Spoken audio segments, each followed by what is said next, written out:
Welcome to Construct Tech TV, and I'm Peggy Smedley. Now journey with me for a couple of minutes today back to the 14th century. Picture a university lecturer right out of medieval Italy. At the podium is a teacher who's lecturing. Meanwhile, students sit in rows and listen. Some are sleeping, others are following right along. Does it all sound familiar? That is because it is. Classrooms look pretty similar today. But with the advent of technologies, things will change the way we all learn. Great example is that artificial intelligence and machine learning. The field of AI, of course, is not new, and it was born at a 1956 workshop organized by John McCarthy. The goal was to discover new ways that machines could be made to simulate all aspects of intelligence. Today, AI is a set of technologies inspired by the way people sense, learn, and actually take action. And the use of the technology is growing across all verticals. In particular, it will change the way our young construction workers learn. We see that in AI and education market, and check this out, it will actually exceed $6 billion by 2024. Now, I do want to note that quality education will still require active engagement with human teachers. AI will simply provide personalization at scale. For example, interactive machine tutors can be matched with all of our students. Natural language processing, machine learning, and other emerging technologies can help boost online learning. Conversational AI will allow us to speak commands that will act like personal assistants, getting to know us over time. In education, it can be used to know your enrollment procedures, registration, and even class schedules to help incoming college students complete tasks. Robots have been a popular education tool. Back in the 1980s, MIT Media Lab developed the Lego Mindstorm kits, but they have come a long way with the advent of AI. Another way to further education is with intelligent learning systems. One comes out of the Air Force. Now this is pretty cool. Sherlock can help technicians diagnose electrical problems in an AI aircraft. The results are pretty impressive too. Workers are able to yield the same level of competency after only 20 to 25 hours of instruction compared to those who took traditional training over a 4-year span. Pretty cool, right? Up until recently, schools have been slow to adopt AI because of a lack of funds. Still, in the next 10 years, I believe AI will blur the lines between traditional education and self-paced individual learning. The use of AI for education will increase in the classroom, and those who want to learn at home, or maybe even in their pajamas, if it can be integrated with face-to-face learning. This is just the beginning, and MIT is one that is taking one of the first steps. The university has a new $1 billion artificial intelligence initiative. That's right, $1 billion. Students in every single discipline will be learning about AI, artificial intelligence. So let me ask you this. Are your construction workers learning about AI? Are they learning about robotics? Do the job requirements for your workers today match the ones even of the past? Or are they evolving into something entirely new? The way young people learn today is actually changing. AI, machine learning are saturating every aspect of how we share information. Candidly, I'm not sure the construction industry is changing fast enough to keep up. If you aren't keeping pace with the dynamic times, how do you expect to attract all this amazing talent that we keep talking about? I think this is the perfect jumping off point to begin our discussion today. The way we learn is changing with the advent of artificial intelligence. Teachers and students will converse and learn differently with the help of AI. Why is this important to construction? Because young workers are learning differently than they ever have in the past. The industry needs to recognize this and adjust the way it engages with all of our young workers. Here to talk with me about it today is Rose Luckin, Professor of Learner-Centered Design at UCL Knowledge Lab in London. Rose, welcome to the show. Pleasure to be with you, Peggy. So Rose, let's talk about AI and automation and how is that changing today the way we have workers and how we're working with them, let's say in construction and other industries right now?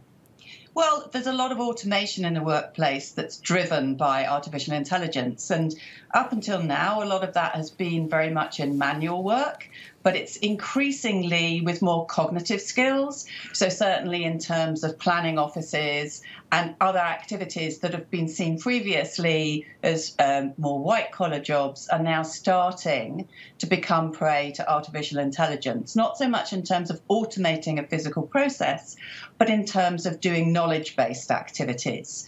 So are we saying that's going to do away with people's jobs? Because people hear artificial intelligence and the first thing radar goes up and they go, that's it, it's taking away my job. Absolutely. And I think it's a really big worry for people. There will be some jobs that will be automated because if it's a job that involves crunching lots of information or matching one thing to another, that's something AI is really good at. But there is a disagreement amongst the various different economists who are looking at the numbers about how many jobs will go and how many new jobs will be created because there'll be new types of work that will come out of a very different way of working.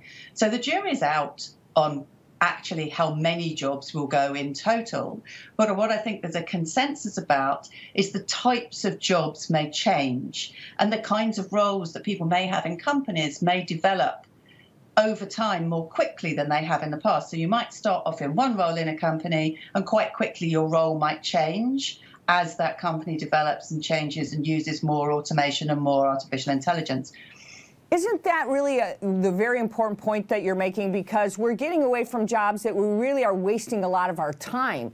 And that automation that you talk about is really saying we want to maximize people's jobs. And I think that's the key point people need to understand. And I think in construction, we think about there's a lot of physical jobs that as people we shouldn't be doing that tax our bodies. And so automation in construction we're getting rid of so that we can use construction workers and laborers to do other things that are less taxing. And that's really so it's not that we're eliminating jobs, we're now creating new jobs, and we need to think more positively about AI and automation that we're talking about. I completely agree with you. And it is very much about that creating new jobs that I think is the right way of looking at it. Because there are new opportunities, you're right, to alleviate people of work that actually is better done by a machine.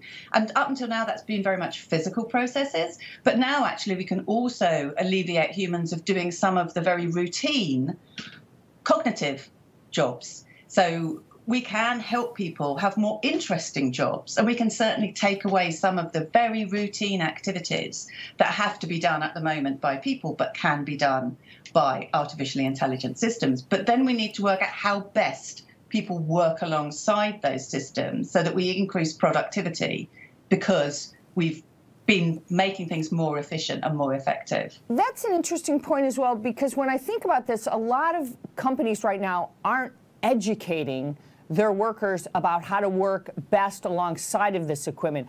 How do we change that mindset? Because we have this transition of older workers, younger workers, and the equipment that's coming in and how schools are educating. Because as we go through all of this transition, we've got several years between the old, the new, and all of this equipment and when it's coming in, because it's a lot of talk. It doesn't mean it's happening today. Absolutely. And I think being prepared is the most important thing. So if we think in terms of work being augmented by artificial intelligence rather than replaced by artificial intelligence, then we can start to think about what kinds of skills and abilities, expertise, knowledge do we need people to have to be effective in the workplace? And we can start looking at some of those within education and training systems.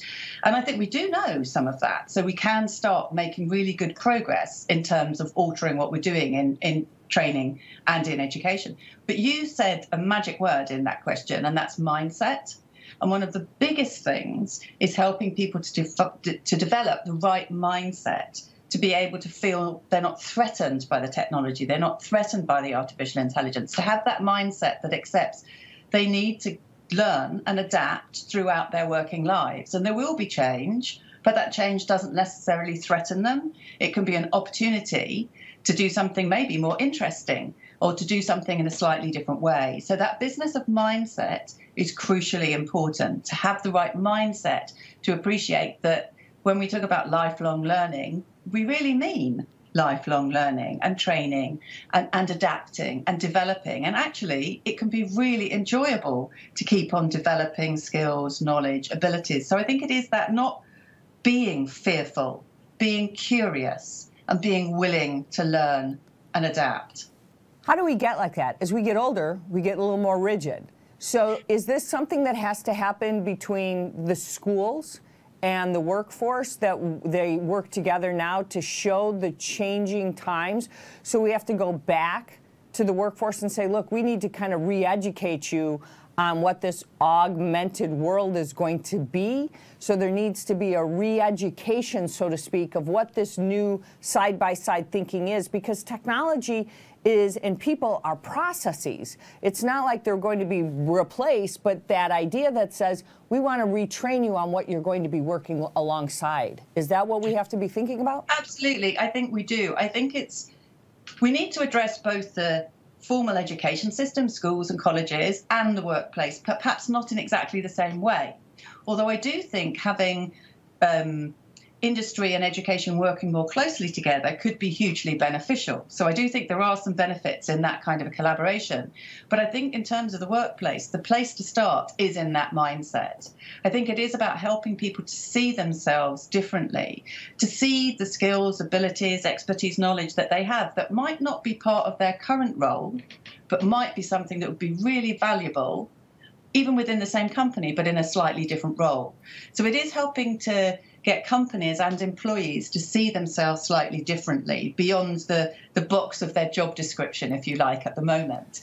And then to try and help them gradually adapt and realize the benefits and feel more comfortable with the technology, even if we get them using AI to do something that's not actually a specific work-based task, but something that gets them more familiar with AI and gets them to feel more comfortable and to understand what it's reasonable to expect from an AI and what it's not reasonable to expect from an AI. Do you see what I mean? Yeah, let's ask, I have one more question here, and then I know we have to wrap up, but what about the risks of using AI and increasing that? And because there's always costs and things like that, do we have to think about those as well? Yeah, I think we do have to think about risks, and I think risks come in different types. So certainly we have to think about costs. The initial outlay on AI can be expensive, but then of course it doesn't get sick, it doesn't need holidays, it can go on for longer. But I think we have to be careful that we don't get our AI trying to do things that it would be better if we did ourselves. We can't do everything with AI.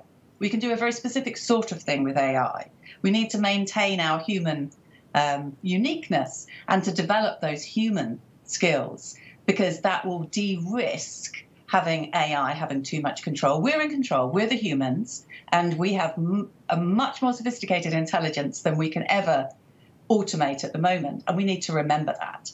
I think the other risk comes around data and protection and making sure that our AI systems are not educating people in ways that we wouldn't want. So we have to be a bit careful, but I think we can de-risk it. But most of all, I think we have to de-risk it by making sure that what we allow our AI systems to do are the things that AI is good at. And then we focus on the things that humans are better at. Rose Luckin, Professor of Learner Center at Design at UCL Knowledge Lab in London. Thank you so much for being with us. Been an absolute pleasure, Peggy. Thank you for inviting me. Many leading construction companies recognize that technology is revamping the way students are educated. As such, it is altering the way construction companies recruit workers, mentor new hires, and so much more. Today, we're going to take a look inside just one construction company and how all of its jobs have shifted with the advent of new technologies. Here to talk with me all about it is Elizabeth Calder, Director of Leadership Development at Suffolk. Liz, I'm so glad you could join us today. Thank you for having me. So Liz, talk to me a little bit about how technology has changed the way you how you select candidates today in your corporation at Suffolk. Absolutely. So the construction industry is one that's very interesting. It's one that really has historically kind of stayed the same for a very long period of time. So we've been really challenged more recently due to new technologies that are available to make the construction process much more efficient. So what that's challenged us to do is to think about the candidate profile a little bit differently. So when it comes to young talent at the company, we've really needed to reach to different schools and find different candidate profiles that help really complement the people that we already have in the industry who are so used to the old process and literally building a building manually day to day, to shifting now towards bringing in candidates who have that technological expertise, who can then, from a reverse mentoring perspective, really help those more seasoned construction management professionals really embrace that technology and make sure that we're advancing our industry ahead of our competitors. You make an interesting point, because we've got the seasoned professionals with these young, aggressive technology students who really understand. So you've got both levels, but you have to bring them together so that they can bring construction to a new emerging world that we're seeing. How do you do that so that mentoring comes together, but also so that you have this innovative side that says, look, I don't want to be stifled? How do you encourage both sides to work together in an environment that brings this creative future that Suffolk wants to encourage?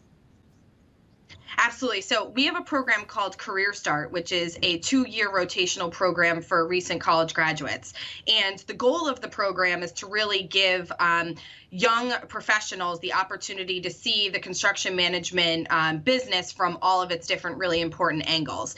And with that program, what we do is we actually match the participants with our more seasoned professionals in an effort to kind of blend that knowledge together. And what's really most interesting about that is our more seasoned professionals are actually really good teachers. They are able to really explain process. They're able to explain how all of the pieces fit together in a very physical way. And then I think what our young professionals bring to the table from a mentorship perspective is showing how they can take that process and actually make it more efficient through technology. So whether that means actually sitting side by side and showing them something on their iPhone that they didn't know was possible, that could be as easy as that. Or if it's really sitting on a new system that the company has implemented from an efficiency perspective and really showing them how this can make the job easier, it's really that relationship and really appreciating the knowledge base that those two different generations have. So marrying that has led to success here. So you almost have this reverse mentoring going on that's growing the industry. And in construction, you also mentioned that we in some ways are slow. We're behind in a lot of ways, and even on technology. Is this reverse mentoring actually then helping the industry leapfrog in some ways where it really hadn't been in applying technology? Because I would think in some ways you think that now by doing that, we're now encouraging maybe this next generation to see that the industry has really got something worthwhile, because we have a labor shortage. But if you do this reverse mentoring, you could say, look, it's exciting. I'm working with older, experienced people who are teaching me, but now I'm working with this young, exciting, innovative generation that knows so much about technology. Wow, look at the things we can do together that we never thought of.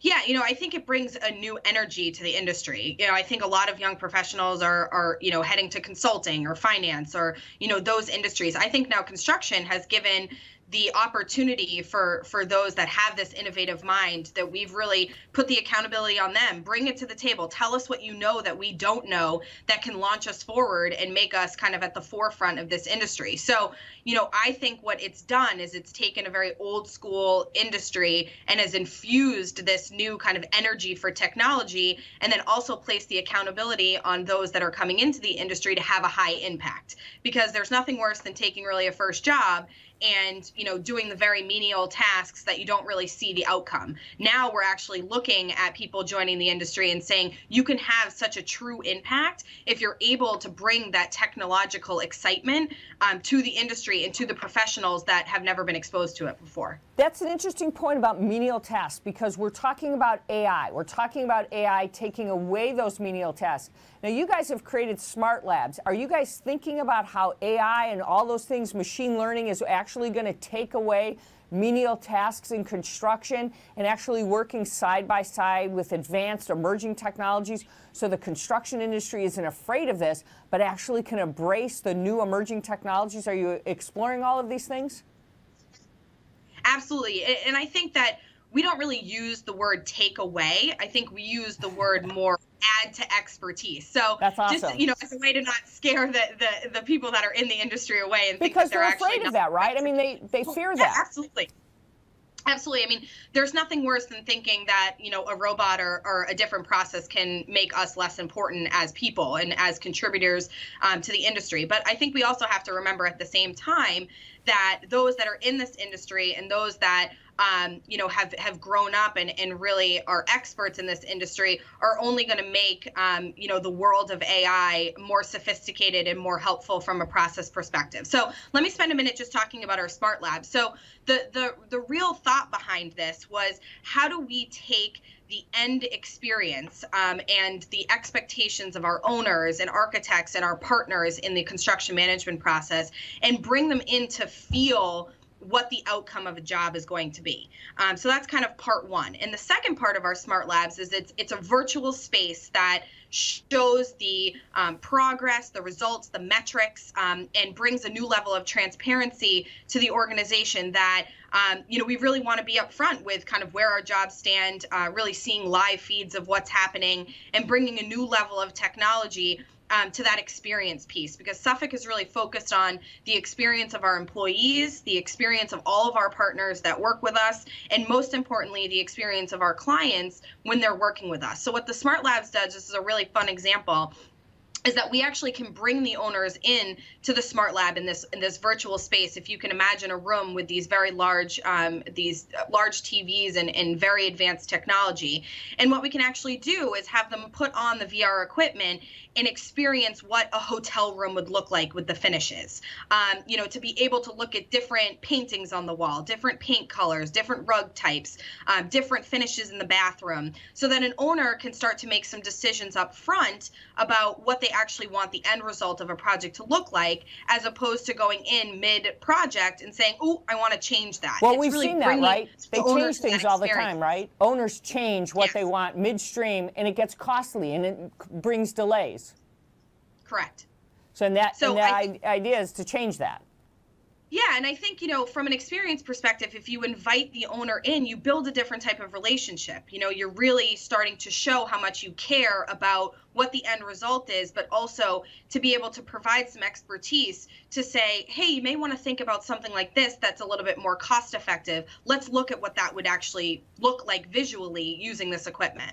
Hey, Liz, we're out of time, but I hope you'll come back and talk to us about Smart Labs and how we can work together with the owners, because I think that's what we're talking about. The construction industry working with the owners a whole lot closer, and that's how the technology is changing. Elizabeth Calder, Director of Leadership Development at Suffolk, thank you for joining us today. Thank you for having me. I appreciate it. Okay, I have a question for you. Do you believe that construction needs to refashion itself alongside of the education system? Now ponder that for a second. All signs indicate that the construction professionals need to rethink about emerging technologies if it wants to retain and attract innovators. We're not just saying young, just innovators as well. That means understanding artificial intelligence. I think understanding AI is only a first step. Becoming keenly aware of how technology is transforming the industry is another. Artificial intelligence is going to shape how students and new workers learn and engage with other workers. Next, though, I think you need to reconsider how you engage with all of the new hires. Change up that job description.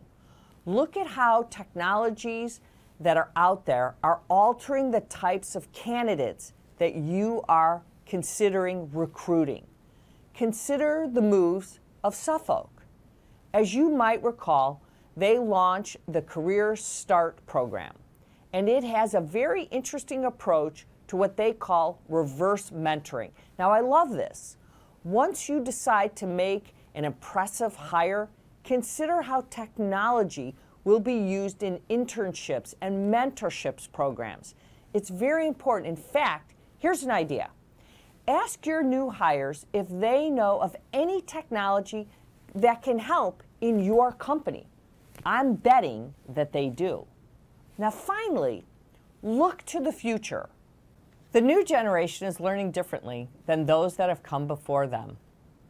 Younger workers are already relying on self-paced and interactive learning. A good education still requires interaction with human teachers, but we are now seeing new technologies emerge to supplement it. Students are learning differently, and education is making the metamorphosis. With it, new workers are going to engage with construction companies differently. So let me ask you this. What requirements do you have of your new workers? Do they need to know how to use technology? Start at the beginning, and then you can determine how to evolve as the technology and education do as well. And thanks for watching. Construct Tech TV, your fierce advocates for construction.